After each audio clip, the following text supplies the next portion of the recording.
En premier lieu, si la nouvelle est confirmée comme je l'espère, je veux vous dire ma très grande joie d'apprendre la libération de Boualem Sansal.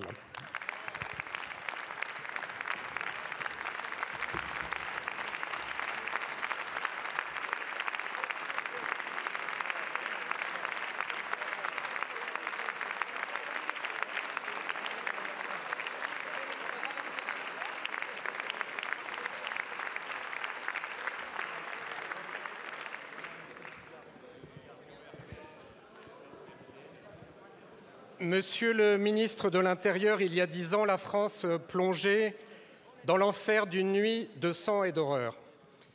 Le 13 novembre 2015, le terrorisme islamiste attaquait notre République et ses valeurs avec une violence inouïe et une ampleur inédite. 10 ans après, nous n'oublions pas, nous n'oublierons jamais. Nous n'oublierons jamais les 130 victimes, les 70 enfants orphelins, les centaines de blessés pour toujours.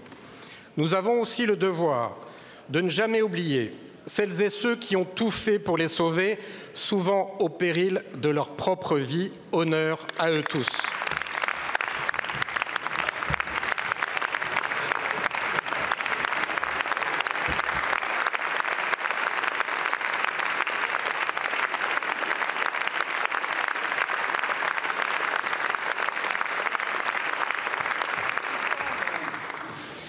Tout le monde a célébré à juste raison le courage et le professionnalisme des unités spécialisées de la BRI et du RAID qui ont libéré les otages du Bataclan. Mais beaucoup ignorent encore que ce sont des policiers de la brigade anticriminalité de nuit de Paris qui sont entrés en premier dans cet enfer absolu. Ils ont décidé d'entrer, même s'ils n'avaient que de simples armes de poing face à des kalachnikovs.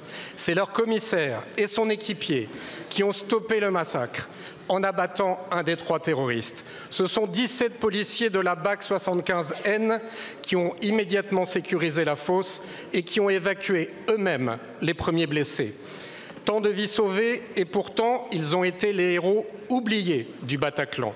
C'est pour cela que je tenais à leur dire ici et aujourd'hui, et je l'espère aussi en votre nom à tous, toute notre admiration et toute notre gratitude. Monsieur le ministre, mes chers collègues, n'oublions pas, n'oublions jamais toutes les victimes et tous les héros du 13 novembre. Je vous remercie. Merci beaucoup, monsieur le député.